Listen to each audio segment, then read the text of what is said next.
오늘 기쁘다 구주 오셨네 말씀의 제목을 가지고 하나님 메시지를 우리 시간 나누도록 하겠습니다.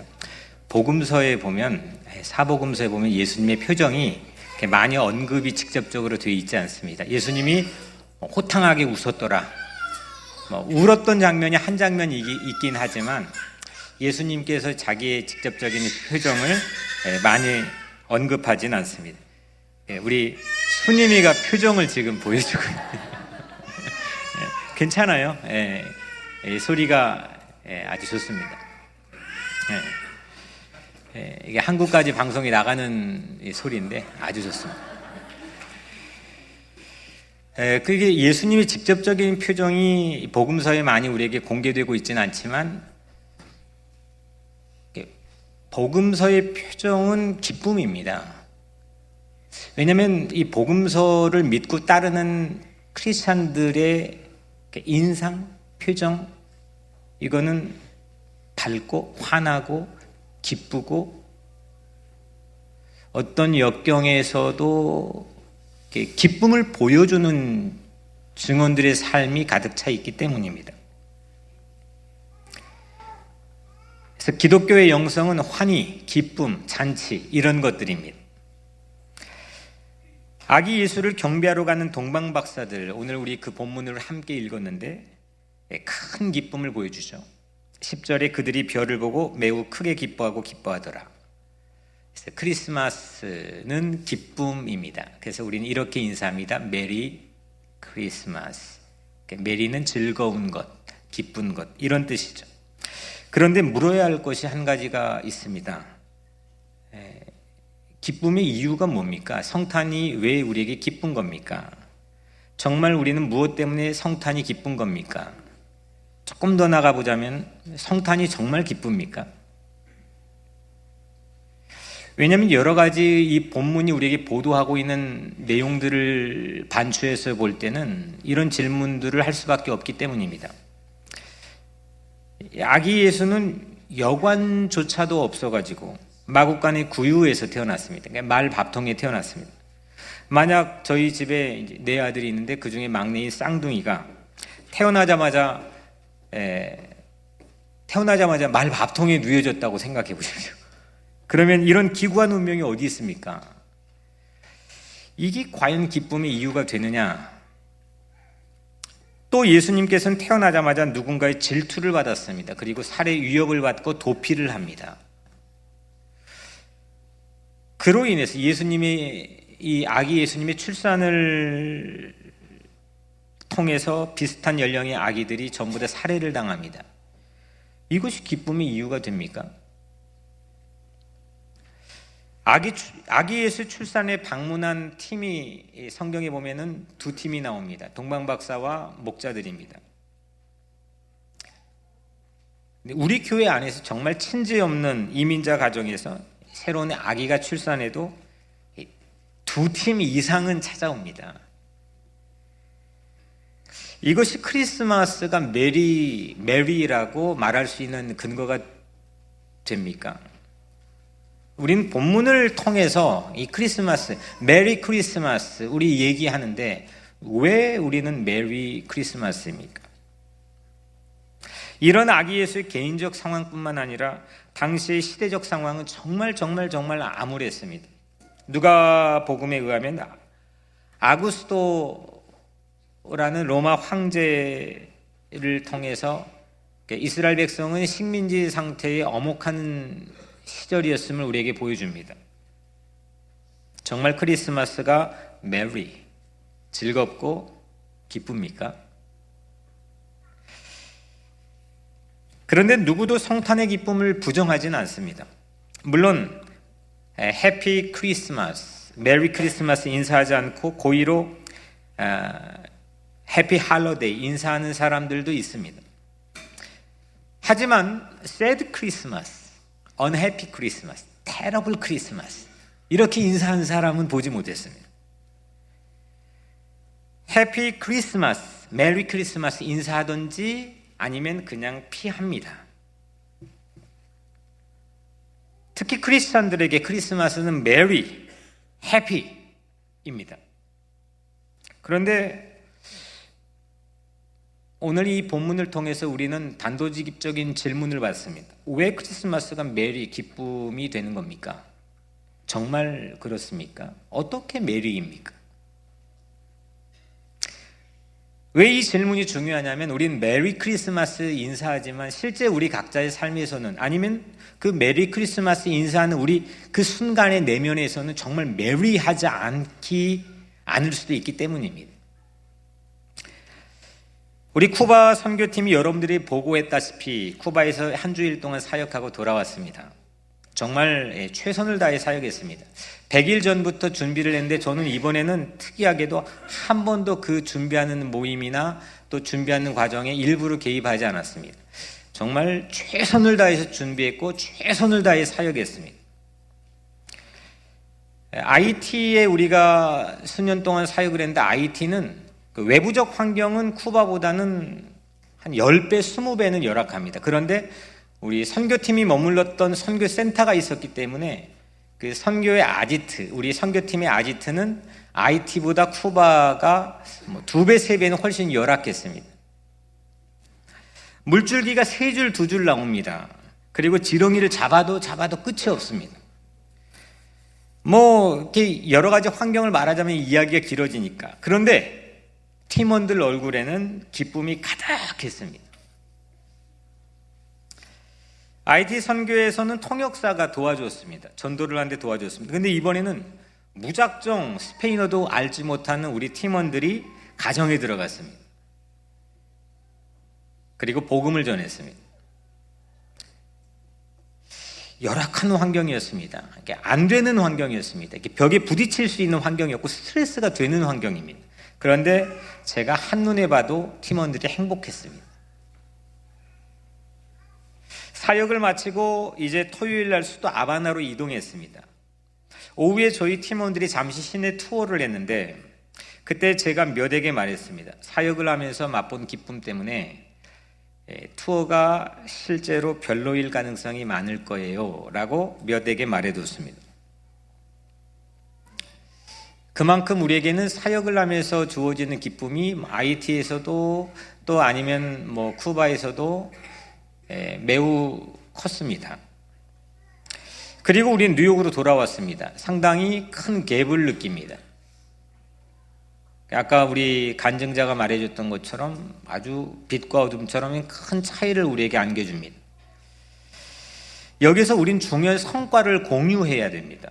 참된 기쁨은 어디에서 오는 건가?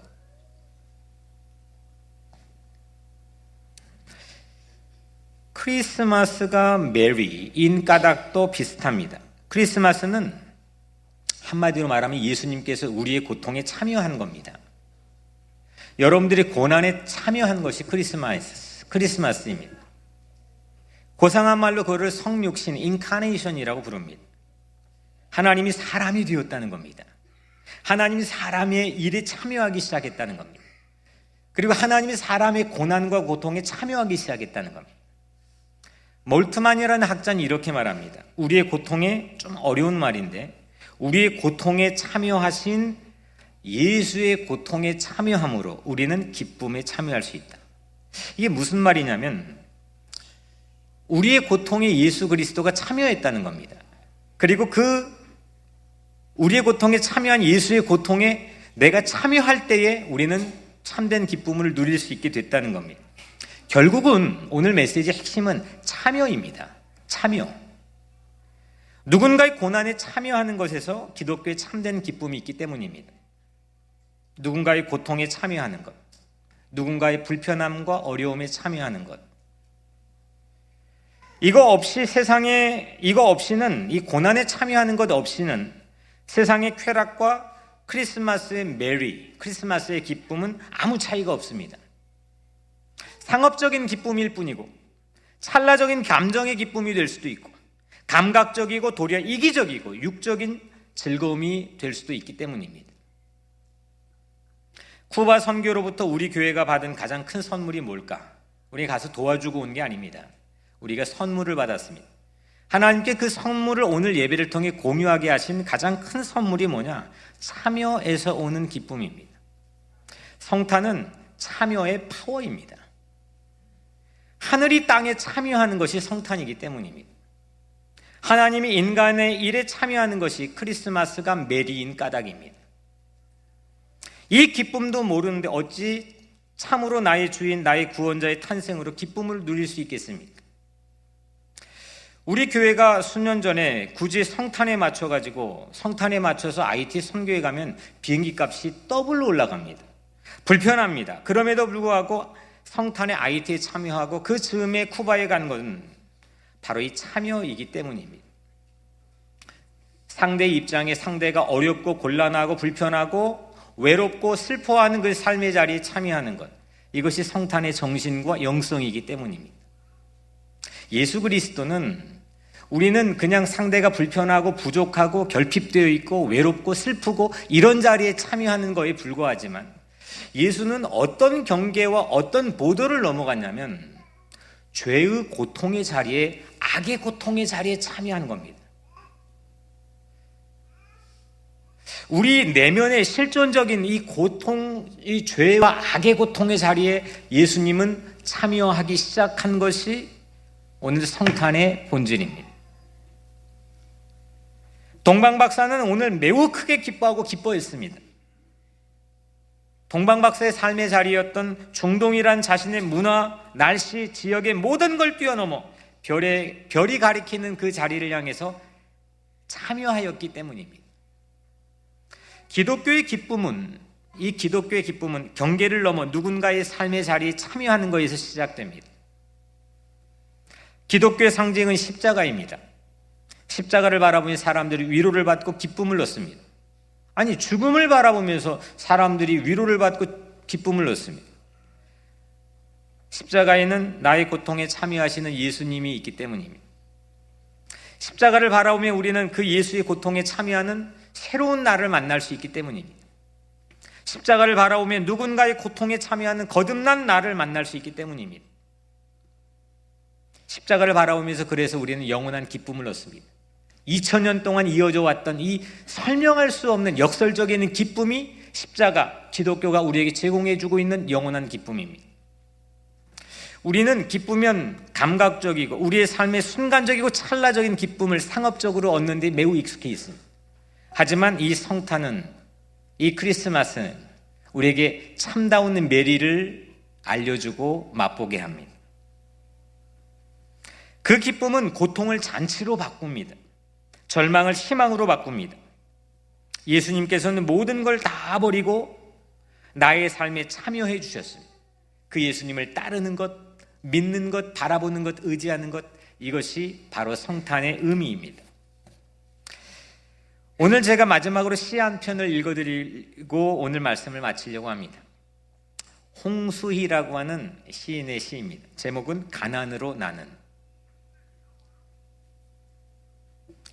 가난으로 나는 당신을 얻겠습니다. 땅떼기도 없는 새가 하늘을 다 누리듯이,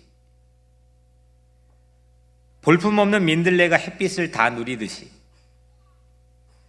못생긴 물고기가 바다를 다 누리듯이 나에게는 당신만이 주인이게 하겠습니다. 당신만 내 곁에 계셔 주시면 세상의 온갖 보배도 내 것이오니, 당신만 내게 있으면 내 가난함이 어찌 가난이겠습니까? 가난으로 나는 온 하늘의 별을 사겠습니다. 가난으로 나는 온 누리의 주인의 삶을 살겠습니다. 내가 아무것도 아니어도, 여러분들 각자의 삶이 별것이 없을지라도, 누추하고 남루할지라도, 외로울지라도, 공허할지라도 구유에 누이신 그분이 내 곁에 계셔 주실 수 있다면, 또한 내가 누군가의 고난에 참여할 수 있는 성숙함과 거듭남이 내 삶에서 시작될 수 있다면, 이번 성탄은 충분히 메리, 기쁨이 될 이유를 얻지 않겠습니까? 가난으로 나는 당신을 얻겠다는 것은 진정한 기쁨을 목격하고 맛본 사람들의 고백이고, 예수님처럼 참여가 기쁨의 문임을 안 자들의 고백입니다. 이들이 참된 부요한 자들입니다. 오늘 이 성탄에 진정한 참으로 깊은 풍요한 메리 크리스마스가 오늘 여러분들의 삶에 있게 되기를 주님의 이름으로 간절히 축복합니다. 기도하겠습니다. 은혜로우신 아버지 하나님, 구주 오셨네. 이 성탄이 정말 기쁨이 되게 하여 주옵소서. 기쁘다 구주 오셨네. 그 기쁨이 내 삶을 막아서는 모든 배리어들, 장애들, 그걸 뚫고 나가는 힘이 되게 하여 주옵소서. 그 기쁨이 내 삶의 풍요가 되게 도와주시고 우리 각자의 공동체를 부유하게 도와주시고 우리가 누군가의 고통받는 고난받는 삶의 자리에 참여할 수 있도록 우리에게 참된 기쁨의 길을 열어 주시옵소서. 예수님의 이름으로 간절히 기도드리옵나이다. 아멘.